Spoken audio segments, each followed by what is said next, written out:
नमस्कार। तो जो आज हमारा यहाँ आप लोगों से मिलने का पर्पज़ है ये यही है कि मैंने मैक्स ग्रुप ज्वाइन किया है फ्रॉम 1 दिसंबर और as a chairman and head of the department of cardiovascular sciences. दूसरा मेरे पे ये भी जिम्मेवारी है कि जो मैक्स के जितने भी हॉस्पिटल हैं उनमें कार्डियक इलेक्ट्रोफिजियोलॉजी भी मैंने डेवलप करनी है, उसका भी मैं चेयरमैन हूँ। इलेक्ट्रोफिजियोलॉजी हार्ट की वो बीमारियों का नाम डील करती है जिसमें कि हार्ट की रिदम की प्रॉब्लम होती है, जैसे हार्ट रेट का कम हो जाना, हार्ट रेट का बहुत बढ़ जाना या इरेगुलर हो जाना, या इनका कोई कम्बिनेशन हो, जैसे स्लो भी है, इरेगुलर भी है, फास्ट भी है, इरेगुलर भी है। कई बार एक ही पेशेंट में कभी स्लो एंड इरेगुलर होती है, कभी फास्ट एंड इरेगुलर होती है। सो कहने का मतलब ये है कि कोई भी रिदम की प्रॉब्लम हार्ट की है जो उसको बोलते हैं कार्डियक इलेक्ट्रोफिजियोलॉजी। सिंपल टर्म्स में अगर कहा जाए हिंदी में कि जी हम हार्ट की बिजली की जो प्रॉब्लम है, इलेक्ट्रिकल प्रॉब्लम है, उनको डील करते हैं। तो उसकी भी मेरे को पैन मैक्स की रिस्पॉन्सिबिलिटी दी गई है, क्योंकि I have been Pioneer in this speciality. सबसे पहले भारत में 1993 में मैंने डेडिकेटेड डिपार्टमेंट शुरू किया था एस्कॉट हार्ट इंस्टीट्यूट में, और उस वक्त लोगों को पता भी नहीं था कि इलेक्ट्रोफिजियोलॉजी क्या होती है। जम्मू कश्मीर में अभी भी कोई भी इंस्टीट्यूशन नहीं है जो कि प्रॉपरली इलेक्ट्रोफिजियोलॉजी का काम करती हो।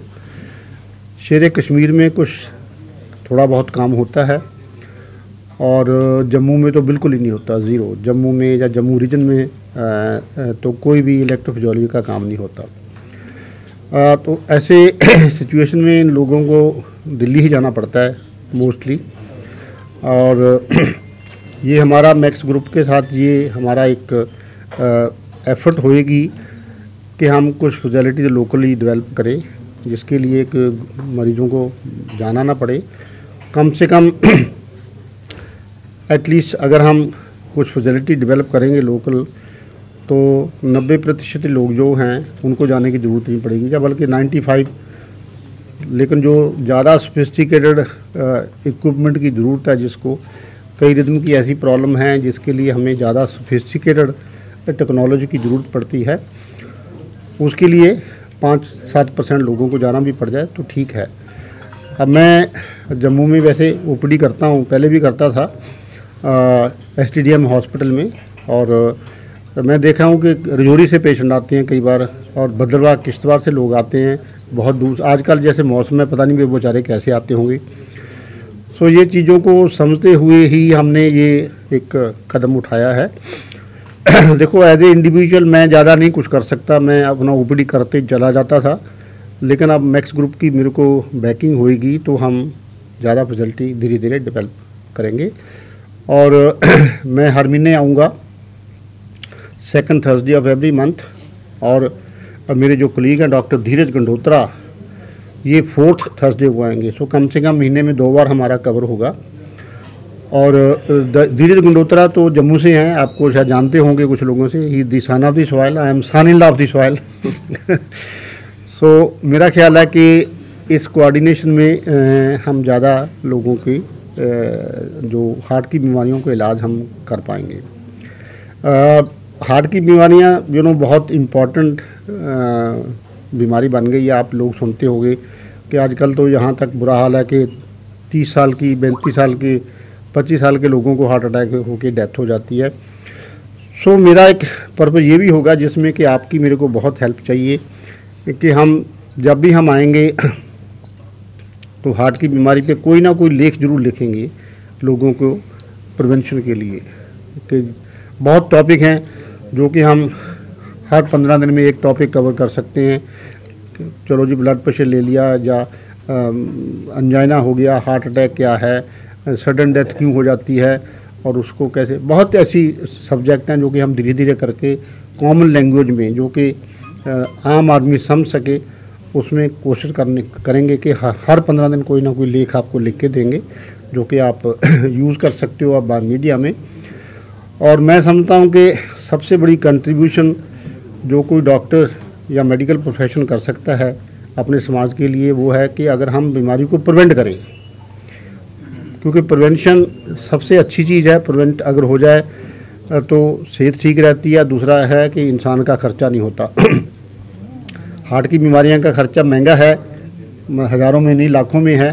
तो इसलिए हमें एम्फेसिस देनी चाहिए बेटर क्वालिटी ऑफ लाइफ सब लोगों को, प्लस रेगुलर चेकअप होना चाहिए, मेडिकल चेकअप। इंडिया में ये बड़ा एक नेगेटिव पॉइंट है कि पढ़े लिखे लोग भी, मैं देखा दिल्ली में भी, ये नहीं कि रेगुलर चेकअप कराएं। जैसे हम चाहते हैं जी जो भी, अगर आपकी 35 इयर्स की उम्र हो गई है तो कम से कम साल में कुछ ना कुछ टेस्ट साल में एक बार होने चाहिए। जैसे ब्लड शुगर है, कोलेस्ट्रॉल है, ब्लड प्रेशर देखना है। जिसको बीपी की बीमारी नहीं है कम से कम 6 महीने में तो अपना बीपी एक बार देखना चाहिए।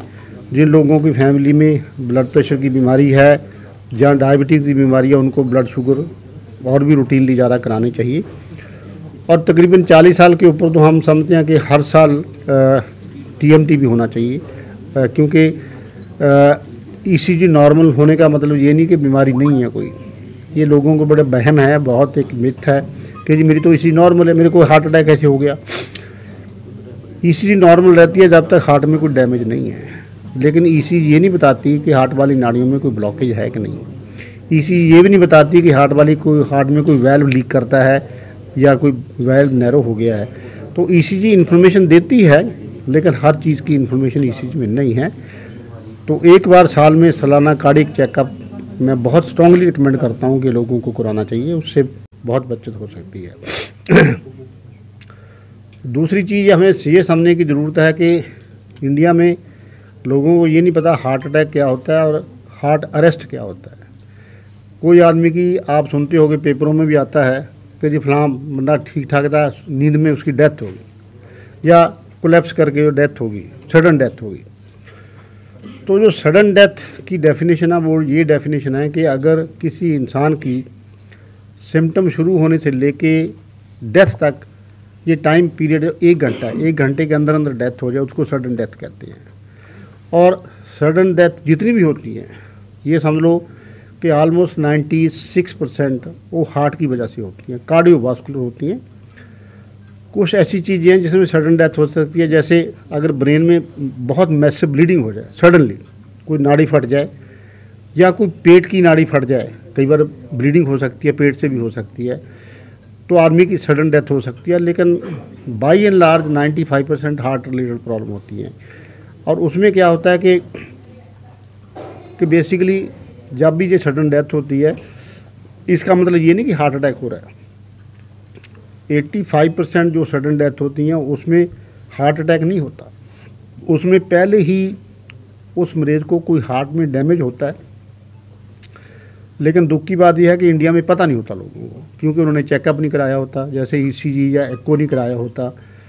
अगर किसी वजह से हार्ट की जो पंपिंग कैपेसिटी है, देखो हार्ट पंप है, बेसिकली हार्ट का काम है पंप करना। अगर ये पंपिंग कैपेसिटी कम हो जाए वो लोगों को सडन डेथ के ज़्यादा चांस हैं। पंपिंग कैपेसिटी कैलकुलेट करने के लिए हम एक टर्म यूज़ करते हैं, उसको बोलते हैं left ventricular ejection fraction, LVEF। ये क्या है LVEF ये है, अगर समझ लो लेफ़्ट वेंट्रिकल में 100 ml ब्लड आया तो 1 मिनट में वो कितना बॉडी में इजेक्ट करता है उसकी रेशो लेते हैं। नॉर्मली क्या होता है कि ये इजेक्शन फ्रैक्शन 55% से ज़्यादा होना चाहिए। जैसे 100 ml ब्लड आया, 1 मिनट में वो 55 या 60% बॉडी में इजेक्ट करेगा। अगर यही फिगर 35% से कम हो गई तो हम उसको मानते हैं कि काफ़ी ज़्यादा डैमेज हो गया और उन लोगों को सडन कार्डियक डेथ का खतरा रहता है। तो अगर हम एको कराते हैं, किसी का इजेक्शन फ्रैक्शन 35% निकलता है या 30% निकलता है, उसको सीरियसली इन्वेस्टिगेशन करानी चाहिए। पहली तो हमारी अटैम्प्ट होती है कि भी उसका कारण पता करें कि क्यों डैमेज क्यों हुआ, और अगर उसको इलाज करके